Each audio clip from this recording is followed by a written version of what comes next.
ദൈവമേ സത്യം. ഇല ചെന്ന് മുള്ളേ വീണാലും മുള്ളു ചെന്ന് ഇലയെ വീണാലും ഇലയ്ക്കേ ദോഷമുള്ളൂ. ഇലയ്ക്കേ ദോഷം വരൂ. ഇത് പ്രകൃതി നിയമമാണ്.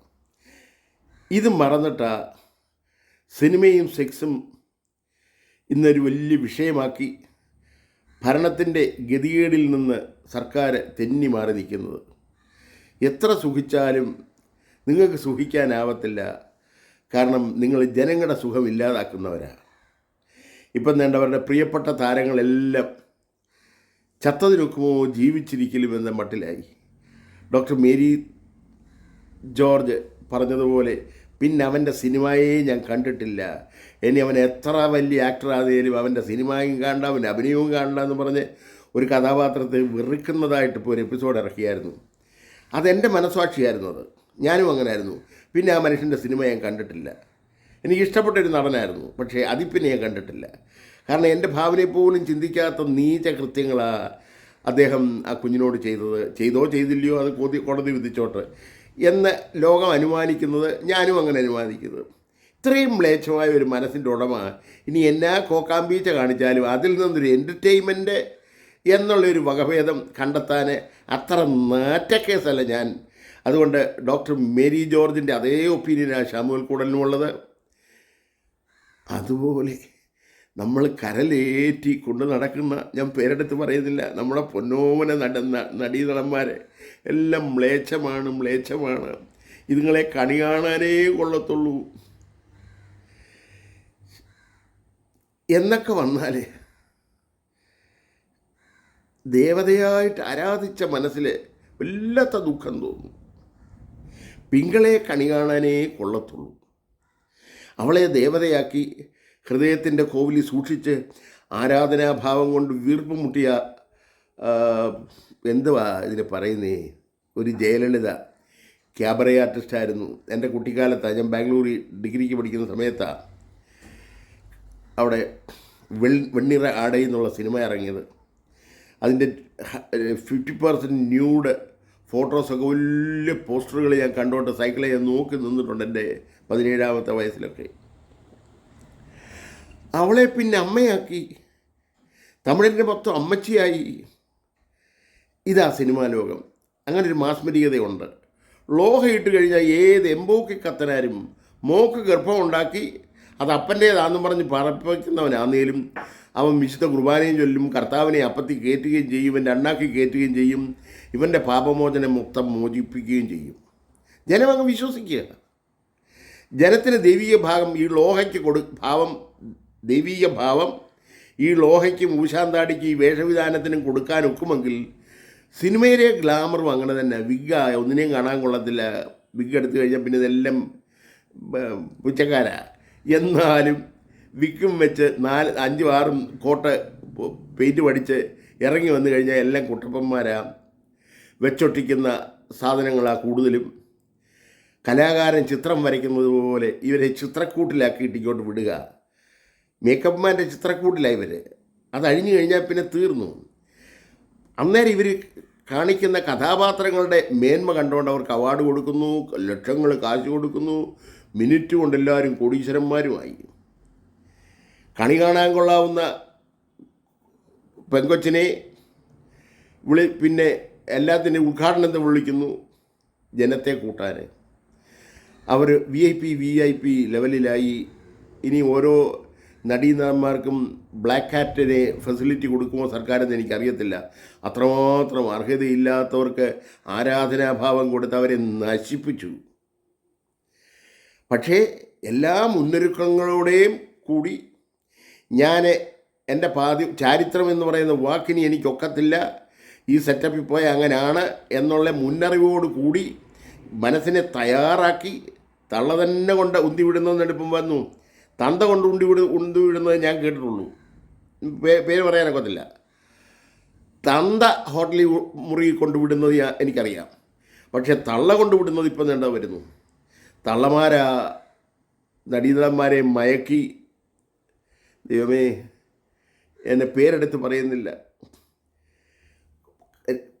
ഡയറക്ടർ രംഗത്തെയൊക്കെ കുലപതികളായിട്ടുള്ള പൊന്നോമനകൾ, ഞാൻ ആരാധിക്കുന്ന ആളുകൾ അവരുടെയൊക്കെ വിവാഹ ജീവിതമൊക്കെ ഇതുപോലുള്ള ഓ ചുമന്ന തെരുവിൽ നിന്നായിപ്പോയല്ലോ എന്നൊക്കെയുള്ള ഓർക്കുമ്പോൾ എനിക്ക് സങ്കടം തോന്നി. ഇവരൊക്കെ ജനിക്കാതെ ഇരുന്നെങ്കിൽ എന്ത് നന്നായിരുന്നു എന്ന് ഞാൻ ഓർത്തു പോവുക. ദർശനമായാലും ദർശനമല്ലേലും അയ്യോ ജനിക്കാതെ ഇരുന്നെങ്കിൽ എത്ര നല്ലതായിരുന്നു എന്ന് ഓർത്തു പോവുക. ഇങ്ങനൊരു പെണ്ണ് കഴിവിനെ കെട്ടണമായിരുന്നോ? അവിടുന്ന് തന്നെ പോയി സെലക്ട് ചെയ്തുകൊണ്ട് വരണോ? മനമര്യാദകളെ ഒന്നിനും കിട്ടത്തില്ലയോ? എന്തൊക്കെ നേടിയാലും നിന്റെ ജീവിതത്തിൻ്റെ ആത്മാവിനെ നിനക്ക് നഷ്ടപ്പെട്ടു കുഞ്ഞിരാമ എന്നല്ലാതെ ഈ പാവം ജീവിയോട് എനിക്കൊന്നും പറയാനുമില്ല. നീ എന്തൊക്കെ നേടിയാലും, പേരെടുത്ത് പറയുന്നില്ല, നീ എന്തൊക്കെ നേടിയാലും നിന്റെ ജീവിതത്തിൻ്റെ ആത്മാവിനെ നിനക്ക് നഷ്ടപ്പെട്ടു. നിന്നെ കണി കാണാനും ഇനിയും കൊള്ളത്തില്ല, നിന്നെ ഓർക്കാനും കൊള്ളത്തില്ല. നീ ഇനി ഉണ്ടാക്കുന്ന സിനിമ തൊട്ട് ഞാനോട്ട് കാണത്തുമില്ല. എനിക്ക് നിൻ്റെ ഡയറക്ഷനും വേണ്ട, നിൻ്റെ കുഞ്ചാക്കോയും വേണ്ട. ഇങ്ങനെ ആളുകൾ ജോർജിൻ്റെ കൂട്ട്, ഡോക്ടർ മേരി ജോർജിൻ്റെ കൂട്ട് നിന്നെയൊക്കെ വെറുക്കുന്ന കാലം വരുന്നു. ഇല ചെന്ന് മുള്ളേ വീണാലും മുള്ളു ചെന്ന് ഇല വീണാലും ഇലയ്ക്കാ ദോഷം. അതുകൊണ്ട് സ്ലാബുകളെല്ലാം പൊക്കി നോക്കല്ലേ. പണക്കാരൻ്റെ സ്ലാബിനായാലും പാവം പിടിച്ചവൻ്റെ സ്ലാബിനായാലും പൊക്കിയാൽ പിന്നൊരു വാടയാണ്. എല്ലാവരും സ്ലാബ് കാണുകയും ചെയ്യും. അതുകൊണ്ട് ആരുടെയും സ്ലാബ് അളക്കാതെ കഷ്ടിച്ച് ജീവിച്ചു പോയാൽ ഈ സമൂഹം ഇങ്ങനെയൊക്കെ പോകും. സിനിമ നമുക്ക് ആവശ്യമാണ്, കലാരംഗം നമുക്ക് എൻ്റർടൈൻമെൻ്റ് ഒരു ഭാഗമാണ്. അത് വീടും വൃത്തിയുമായിട്ടും അഡൽട്സുള്ള നേച്ചർ കൺട്രോൾ ചെയ്തും പിന്നെ തെറ്റായ പ്രവണതകൾ ആളുകൾക്ക് വെച്ച് കൊടുക്കുന്ന കഥാപാത്രങ്ങളെ ഒഴിവാക്കിയും അങ്ങനത്തുള്ള കഥകളും ഒഴിവാക്കി മൂല്യങ്ങൾ കൊടുക്കുന്ന, സമൂഹത്തിന് മൂല്യങ്ങൾ കൊടുക്കുന്ന, സതുപദേശങ്ങൾ കൊടുക്കുന്ന, നേർക്കാഴ്ചകൾ കൊടുക്കുന്ന കഥകളുണ്ടാക്കി എന്തിനാ 415 സിനിമ ഒരു കൊല്ലം ഇത്രയും പോകുന്ന മലയാളത്തിൽ ഇറക്കുന്നേ? ഒരു 10, 25, 30 സിനിമ മതി. ഒരു മാസത്തിൽ 2 സിനിമയിൽ കൂടുതലൊന്നും ആവശ്യമില്ലൂടെ. അത് മാറിയും മറിച്ചുമൊക്കെ കാണാം. സിനിമ കാണുകയാണോ നമ്മുടെ ജോലി? എന്തെല്ലാം എൻ്റർടൈൻമെൻറ്റ് വേറെയുണ്ട്. ഈ സിനിമയിൽ നിന്നൊക്കെ ആളുകൾ മാറണം. അർഹതയില്ലാത്ത ഈ മോനൊക്കെ ഇങ്ങനെ കോടികൾ കൊടുത്താൽ നമ്മളങ്ങ് കോടത്തേ ഉള്ളൂ. ഇതിനെല്ലാം ഒരു മാറ്റം വരണം. ഇവന്മാരുടെ ഈ ഹീറോ വർഷിപ്പ് നമ്മൾ കളഞ്ഞേലേ ഒക്കത്തുള്ളൂ. കത്തനാരുടെയും ബിഷപ്പിൻ്റെയും കളർലോഹയും അങ്കലാപ്പ് വേഷവും കണ്ടുകൊണ്ട് അവനെ ദൈവീകത കൊടുത്ത് ഭക്തിയോടെ അവൻ്റെ കൈമുത്തുന്ന പ്രവണത അച്ചായം മാറ്റിയില്ലേൽ അവനൊരിക്കലും ക്രിസ്തുവിനെ അറിയത്തുമില്ല, കർത്താവിനെ അറിയത്തുമില്ല, അവനെയും അറിയത്തില്ല. ഇത് തന്നെ ജനത്തിനും. ഇവളെ കണി കാണാനേ കൊള്ളത്തുള്ളൂ. കണി കാണാൻ നല്ലതാ, പക്ഷേ ആരാധിക്കാൻ കൊള്ളത്തില്ല. അതിന് ഇവക്ക് ആ സിനിമയിൽ കണ്ടു, അവിടെ വെച്ച് തീർത്തേക്കണം കഥാപാത്രത്തിന്. പിന്നെ അവളെ പൊക്കി എടുത്തോണ്ട് അവിടെ ഉദ്ഘാടനത്തിനും ഇവിടെ ഉദ്ഘാടനത്തിനും എല്ലാം കാശ് കൊടുത്ത് ഇവളെ അങ്ങ് ദേവതയാക്കിയാൽ അവൾ പൊങ്ങും. അർഹതയില്ലാത്തവർക്ക് ബഹുമാനം കൊടുത്താൽ അവർ പൊങ്ങും.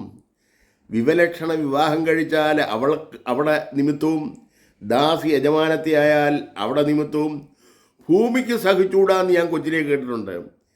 ഇതിനെയൊക്കെ ഉണ്ടല്ലോ, ഇത്രയും ആരാധനാഭാവം കൊടുത്ത് ഇതുങ്ങളെല്ലാം നശിപ്പിച്ചു. ഇതുങ്ങളുടെ പെൺമയാണ് നശിച്ചത്.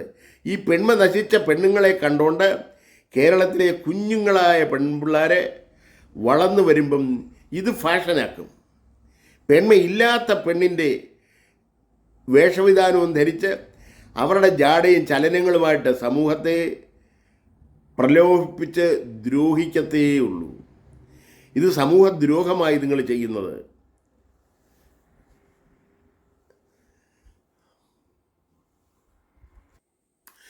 നാടക നടികളെന്ന് പണ്ടൊരു പറച്ചിൽ തന്നെ ഉണ്ട്, നാടകക്കാരിയാവളെന്ന്.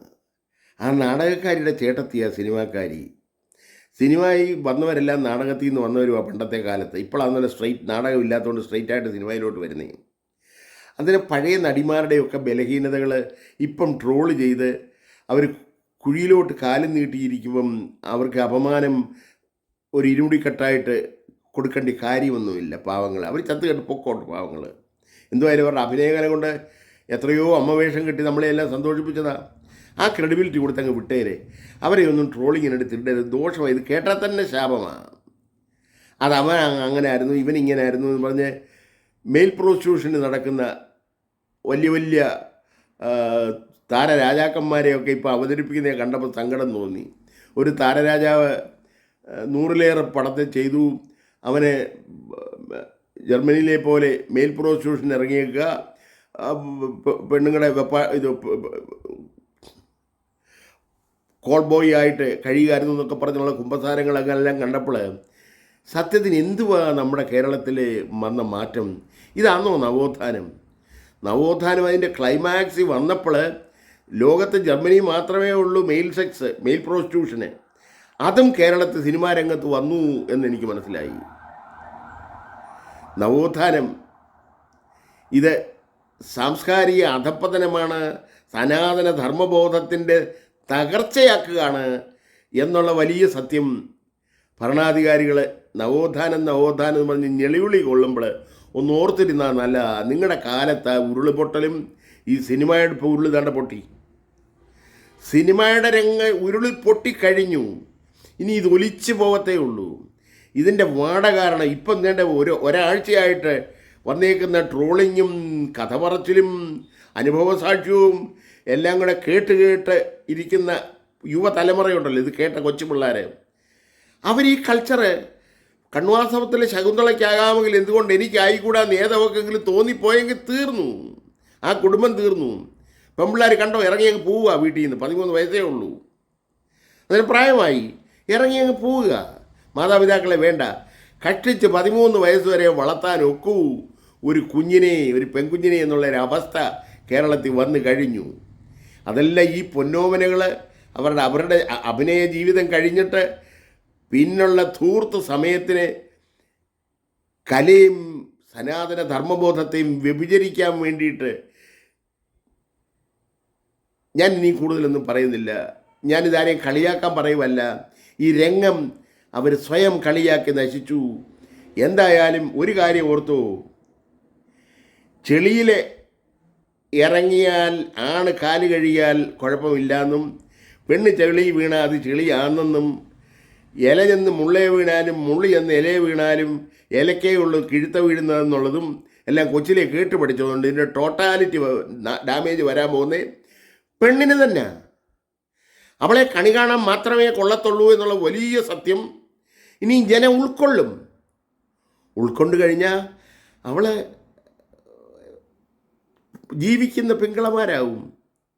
അന്നേരം അവൾക്ക് പെട്ടെന്ന് കൃഷ്ണഭക്തി വരാനൊക്കും. ഭഗവാനേ, നിന്നെ അറിയാഞ്ഞുകൊണ്ടാന്നേ ഇതെല്ലാം പറ്റിയത്, ഗീത പഠിക്കാഞ്ഞുകൊണ്ടാന്നേ ഞാൻ ഈ കാശിനും പുത്തനും വേണ്ടിയിട്ട് എൻ്റെ ചാരിത്രം തന്നെ വില പറഞ്ഞത്. അമ്മ പ്രോത്സാഹിപ്പിച്ചാലും അച്ഛൻ കള്ളു കുടിക്കാൻ കാശ് വേണം, അതിനെന്നെ ഉപയോഗിക്കാൻ തുടങ്ങിയാന്നേലും എനിക്ക് രക്ഷപ്പെടായിരുന്നു. ചരിത്രം രക്ഷിക്കുക എന്നുള്ള ഓരോ സ്ത്രീയുടെ അവകാശമാണെന്നും സ്വയം അറിഞ്ഞ് ഇതിനെല്ലാം ബേസിക് നോളജ് വേണമായിരുന്നു, ഗീത വേണമായിരുന്നു. ഗീതാപഠനവും സീതയെ പരിചയപ്പെടലും രാമായണം വായനയെല്ലാം നിന്നതായതിന് കാരണം രാമായണം വൈകിട്ട് വായിച്ചാലല്ലേ സീത ആരാന്നുള്ളത് മനസ്സിലാവത്തുള്ളൂ, ചാരിത്രം എന്തുവാന്നുള്ളത് മനസ്സിലാവത്തുള്ളൂ, അതിൻ്റെ വില എന്തുവാന്നുള്ളത് മനസ്സിലാവത്തുള്ളൂ. ഇതൊന്നുമില്ലാതെ പോയി. രാമായണവാസം കേരളത്തിൽ നഷ്ടപ്പെട്ടതിൻ്റെ പ്രധാന കാരണം രാമായണ പാരായണം നിർത്തിയതാണ് ഇതിൻ്റെ പ്രധാന കാരണം എന്ന് ഞാൻ അവസാന ശ്വാസം വരെ വാദിക്കും. കാരണം രാമായണം കേട്ട് പണ്ട് അച്ചായ കുടുംബങ്ങൾ അന്തസ്സായിട്ടിവിടെ ജീവിച്ചിരുന്നു. അനിയന്മാർക്ക് ലക്ഷ്മണരേഖ ഉണ്ടായിരുന്നു. അനിയന്മാരെ തിന്നാമെന്നും പറഞ്ഞ് ചേട്ടത്തി മണവാട്ടിയ ചമഞ്ഞ് വീട്ടിൽ വരത്തുമില്ലായിരുന്നു. അവൾ ഇറങ്ങുമ്പോഴേ കണ്ടതാ അനിയനെ ആദ്യം അവൾ മോഹിച്ചത്. അനിയനെ മോഹിച്ചിട്ടാണ് അവൾ ഈ കല്യാണത്തിന് ഒരുങ്ങിയത്. മൊണ്ണാണി മിണ്ണൻ ചേട്ടനെ കെട്ടിയത് തന്നെ അനിയനെ കണ്ടോണ്ടാണ്. അത് തള്ളയോട് അവൾ പറയുകയും ചെയ്തു, എനിക്ക് അനിയനെയാണ് ഇഷ്ടം, അവനെ കെട്ടിച്ചതാന്ന്.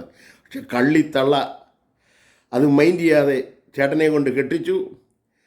അവൾ അനിയനെ തന്നെ വകവരുത്തി എടുത്തു. ചേട്ടനും അനിയനും കൂടെ ശത്രുക്കളായി. ചേട്ടൻ കോഞ്ഞാണിയായി. അമ്മാവിയമ്മയ്ക്ക് പരമസുഖവും. ഇതാ ഓരോ വീടിൻ്റെയും ഗതികേട്. അച്ചായൻ്റെ വീടുകളെല്ലാം തകർമാറായി. രാമായണം നിർത്തിയോണ്ട് ലക്ഷ്മണനെയും ആർക്കും അറിയത്തില്ല, ലക്ഷ്മണരേഖയും അറിയത്തില്ല. സുമിത്ര ലക്ഷ്മണനോട് പറഞ്ഞ ആ യാത്രാമൊഴി, എടാ ചേട്ടൻ രാമൻ ദശരഥന് തുല്യനാ, അവനെ അങ്ങനെ നീ മെയിൻറ്റെയിൻ ചെയ്തോണം.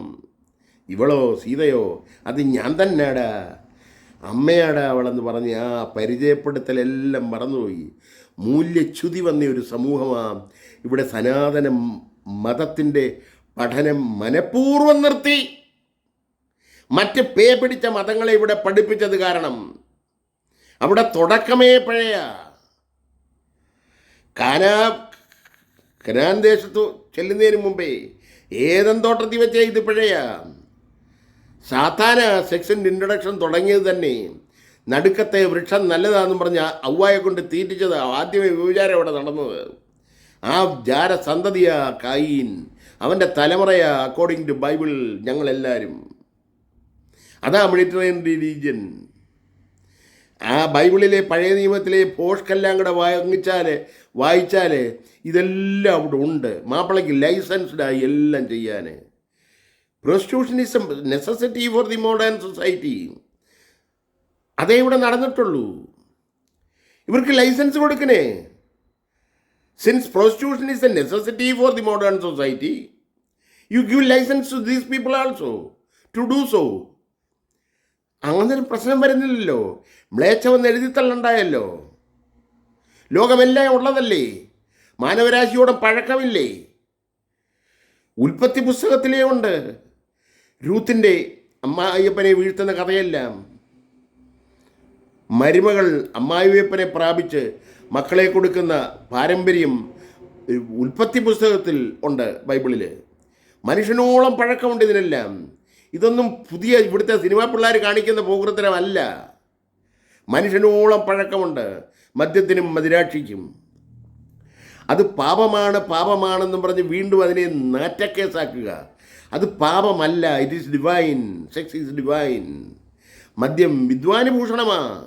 എംബോക്കി കുടിക്കുമ്പോഴാണ് റോഡിൽ കിടക്കുന്നേ. മദ്യം നല്ലത് തന്നെ.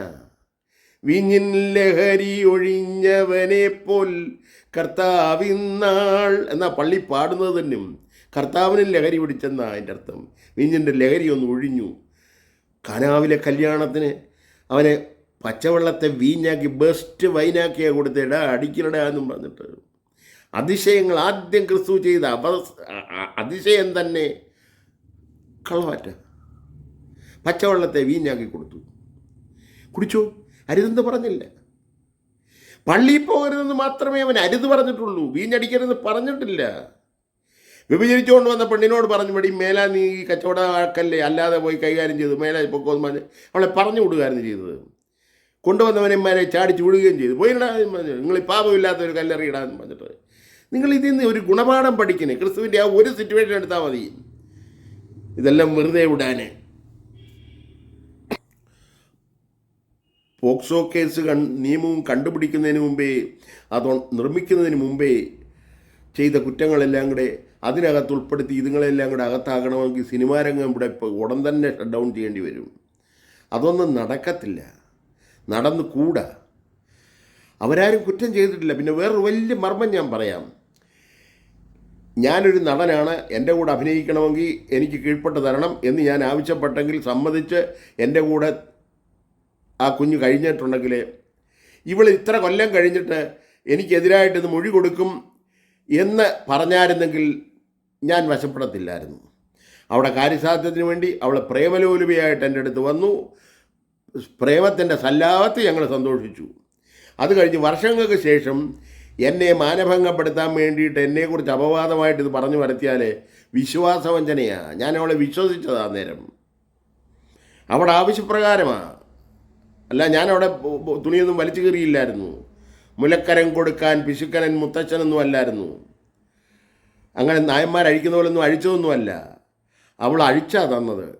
എന്നിട്ട് പിന്നെ എന്നെ അപമാനിക്കാൻ അത് പറഞ്ഞാൽ അത് വിശ്വാസവഞ്ചനയാണ്. വിശ്വാസവഞ്ചന ഈസ് ഈക്വൽ ടു മർഡർ. നിങ്ങൾ കൊലപാതകമാണ് ചെയ്യുന്നേ ഈ നടന്മാരോട്. അല്ലേ ആദ്യമേ പറയണമായിരുന്നു, അണ്ണനിപ്പം സന്തോഷിച്ചു, ഞങ്ങൾക്ക് കാര്യസാധ്യവും നടക്കട്ടെ, ഞങ്ങൾ സിനിമയിൽ വലിയ ആളുകളായി ആവശ്യത്തിന് കാശുണ്ടാക്കി കഴിഞ്ഞ് നിങ്ങളെല്ലാം നാറ്റിച്ച് കൊല്ലത്തേ ഉള്ളൂ എന്ന് മുൻപറയണമായിരുന്നു. ഇത് പറഞ്ഞില്ല. ഇത് വിശ്വാസവഞ്ചന. നിങ്ങൾ വിശ്വസിച്ചതാ. ബിസിനസ്സിൽ എഗ്രിമെൻറ്റ് കറക്റ്റായിട്ട് പോകും, അവർക്ക് ആവശ്യമുള്ളത് നിങ്ങൾ കൊടുത്തു, നിങ്ങൾക്ക് ആവശ്യമുള്ളത് അവരും തന്നു. ഇതിന് crime instead of money body കൊടുത്തു പരസ്പരം സാധിക്കും. പിന്നെ അത് പിങ്കളയുടെ കൂട്ട് കച്ചവടത്തിന് പിങ്കളമാരിങ്ങനെ ചെയ്യത്തില്ലല്ലോ. എന്തിനാ പിങ്കളെ പറയുന്നേ? പിങ്കളമാരാരെങ്കിലും പറയുമായിരുന്നോ? അവിടെ വന്ന ആളുകളുടെ കക്ഷി വിവരമെല്ലാം മറ്റേ 415 പേരുണ്ടായിരുന്നു, അത് ഇന്നത്തെ കൊച്ചാട്ടനുണ്ടായിരുന്നു, ഇന്നത്തെ ഇപ്പോഴത്തെ ആധുനിക പിങ്കളമാർ പറയുന്ന പോലെ പറയുമോ? ഇപ്പോഴല്ലേ ഈ വഷളത്തരമെല്ലാം ഇത്രയും വിപുലീകരിച്ചത്? പെണ്ണിന് പാതിവൃത്യം പുല്ല എന്ന് വന്നപ്പോൾ. അല്ലെങ്കിൽ ആരെങ്കിലും തൊട്ടാൽ ഒളിഞ്ഞും പാത്തും അത് ആരും അറിഞ്ഞിട്ടില്ലേ കണ്ടിട്ടില്ലേ എന്ന് പറഞ്ഞ് നടക്കുന്ന പെണ്ണുങ്ങളാണ് എൻ്റെ കുട്ടിക്കാലത്ത്. ഇപ്പം വേണ്ട ലിസ്റ്റും വെച്ചുകൊണ്ട് നടക്കുന്ന 514 പേര് ഇന്നാരാ. അവൻ കഴിഞ്ഞപ്പോൾ അവൻ്റെ ചേട്ടൻ വന്നു, ലിസ്റ്റും വെച്ചോണ്ടില്ലേ നടക്കുന്നേ. ഇവിടെ ആരാ നശിച്ചത്? ഇവിടെ പെണ്ണാണ് നശിച്ചത്. അത് പെണ്ണോർത്താൽ മണ്ണിനും പെണ്ണിനും നന്മ. പെണ്ണ് നശിച്ചത് പെണ്ണറിയാതെ പോയാൽ മണ്ണും പെണ്ണും നശിക്കും. കേൾപ്പാൻ ചെവിയുള്ളവൻ കേൾക്കട്ടെ.